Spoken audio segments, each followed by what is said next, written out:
Mechanics क्या है, matter, second क्या है बॉडी, और थर्ड में क्या आएगी पार्टिकल्स। तो सबसे पहले हमें इनके बारे में पता होना चाहिए कि मैटर क्या होता है। मैटर क्या है, मैटर कोई भी वो वस्तु है, कोई भी वो ऑब्जेक्ट है जो स्पेस को ऑक्यूपाई कर रहा है और उसके पास अपना कोई भार है। ठीक है, कोई भी वस्तु जिसके पास अपना कोई वॉल्यूम होएगा और भार होएगा उसको हम बोलेंगे मैटर। ठीक है। सेकंड हम बात करते हैं बॉडी की। तो बॉडी किसको बोलते हैं कि जो मैटर का कोई भी लिमिटेड पोर्शन है जो कि स्मॉल नंबर ऑफ पार्टिकल से बना हुआ है उसको हम बोलते हैं बॉडी।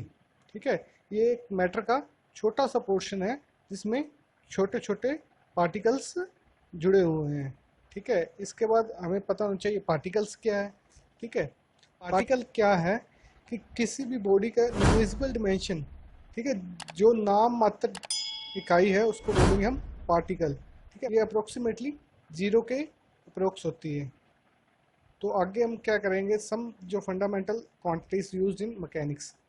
ठीक है, the quantities which exist independently, that is can not be expressed in terms of another, are called basic और फंडामेंटल क्वांटिटीज ऑफ मैकेनिक्स। ठीक है, क्वांटिटीज हैं जो इंडिपेंडेंटली एग्जिस्ट कर रही हैं, ठीक है, जिसको हम किसी भी दूसरी टर्म्स में एक्सप्लेन नहीं कर सकते, उनको हम बोलते हैं बेसिक और फंडामेंटल क्वांटिटीज। ठीक है, जैसे कि length, quantity for measurement of the distance. ठीक है, अगर हम कोई भी डिस्टेंस मापना चाहते हैं तो उसकी जो बेसिक क्वांटिटी है वो है लेंथ।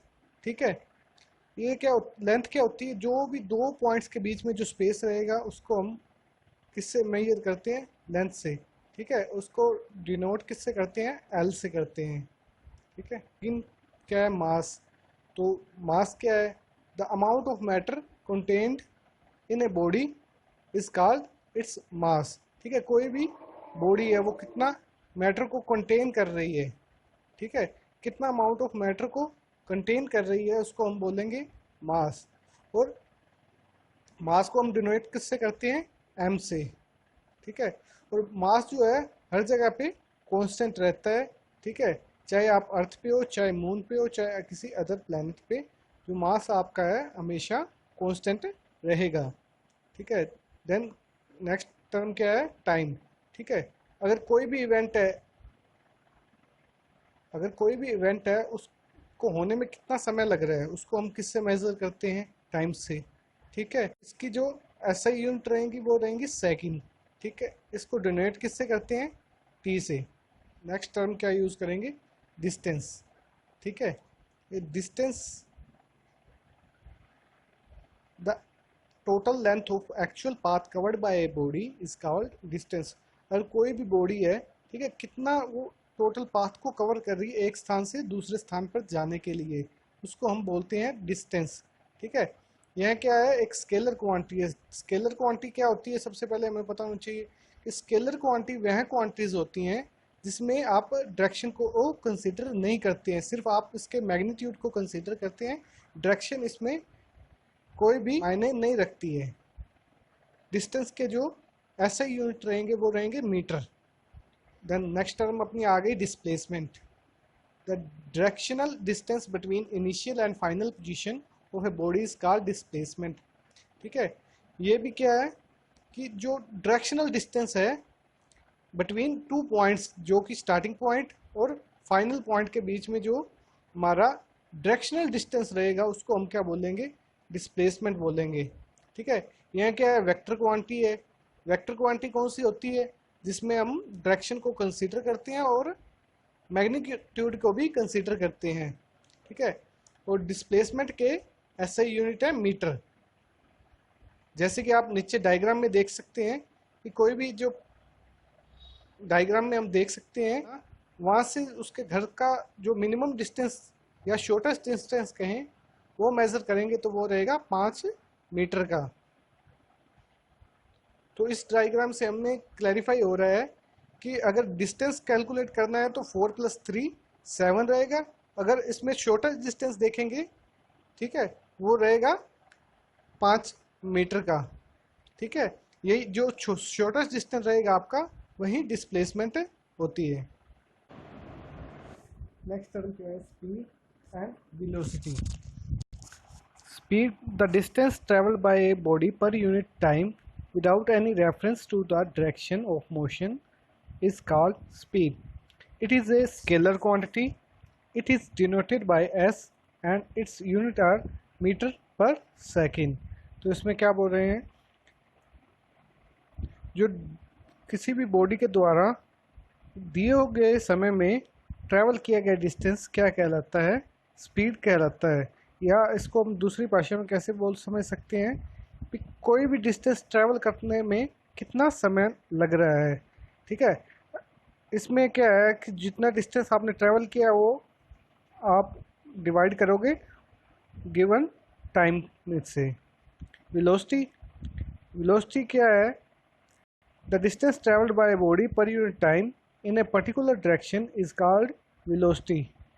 ठीक है, वेलोसिटी में क्या होता है, ये भी स्पीड की तरह सेम है, बट इसमें क्या रहता है, डायरेक्शन गिवन होता है। इसमें जो रेफरेंस है वो हम डायरेक्शन की लेकर चलते हैं। तो इसलिए वेलोसिटी क्या है, एक वेक्टर क्वांटिटी है, क्योंकि इसमें डायरेक्शन और मैग्नीट्यूड दोनों है। वेलोसिटी को हम डिनोट करते हैं v से और इसके यूनिट होते हैं metre per second, as similar to speed. Acceleration, the rate of change of velocity of a body is called acceleration. ठीक है, किसी भी बॉडी का जो वेलोसिटी है किस रेट से चेंज हो रहा है उसको हम बोलेंगे एक्सेलरेशन। जैसे कि हम बाइक में बोलते हैं कि एक्सेलरेट करना, कि उसका वेलोसिटी किस रेट से चेंज होना है बाइक का। ठीक है, उसको हम बोलते हैं एक्सेलरेशन। इसको हम डोनेट किससे करेंगे, इसको करेंगे डोनेट स्मॉल ए से, और इसके जो यूनिट होते हैं वो होते हैं मीटर पर स्क्वायर सेकंड। जो एक्सेलरेशन भी है जो एक वेक्टर क्वांटिटी है, इसमें हम डायरेक्शन को कंसीडर करते हैं।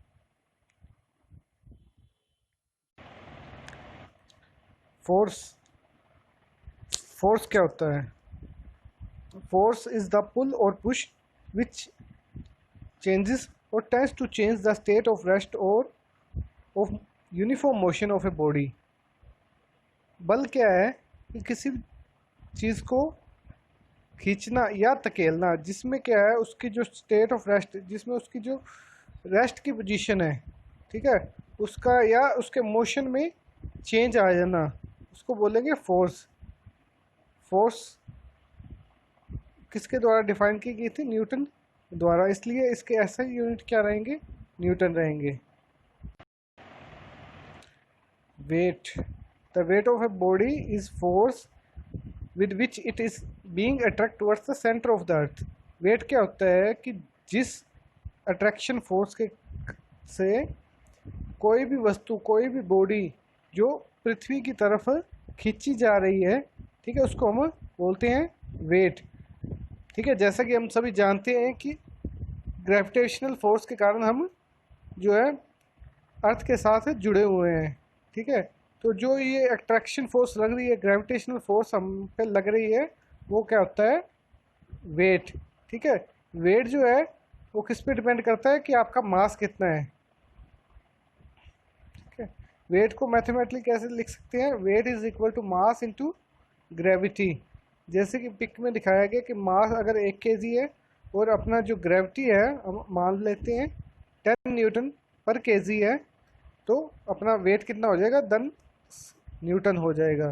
ठीक है, अगर 10 kg है तो 100 न्यूटन हो जाएगा। 200 kg मास है तो 2000 न्यूटन जो अपना वेट हो जाएगा। Density, it may be defined as the mass per unit volume. It is denoted by rho. In SI system the unit of density is kilogram per cubic metre. ठीक है, density क्या होती है कि कोई भी बॉडी है उसका कितना मास जो है वो 1 मीटर क्यूब में आ रहा है। ठीक है, इसमें क्या है, जैसे कि इमेज में दिखा रहे हैं कि एक लो डेंसिटी में क्या होता है कि जो एटम्स हैं किसी भी बॉडी के, किसी भी ऑब्जेक्ट के, वो दूर दूर होते हैं, जबकि किसी हाई डेंसिटी ऑब्जेक्ट में, हाई डेंसिटी बॉडी में क्या होएगा, जो एटम्स और मॉलिक्यूल्स हैं उसके, वो बिल्कुल पास पास होंगे। ठीक है, इस कारण से उसका जो है कम वॉल्यूम में ज़्यादा मास ऑक्यूपाई हो जाता है। यही होती है डेंसिटी।